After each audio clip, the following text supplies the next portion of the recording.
Process. Case number 5 हाजिर हो।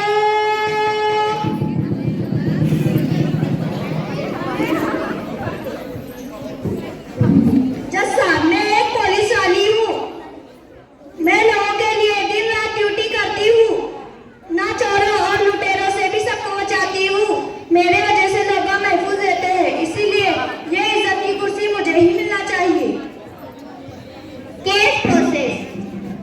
Case number 6 हाजिर हो।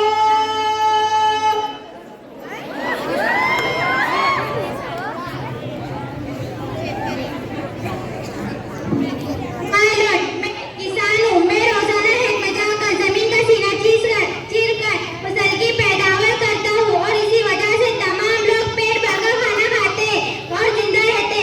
इसीलिए ये इज्जत की कुर्सी मुझे ही मिलनी चाहिए। Case process.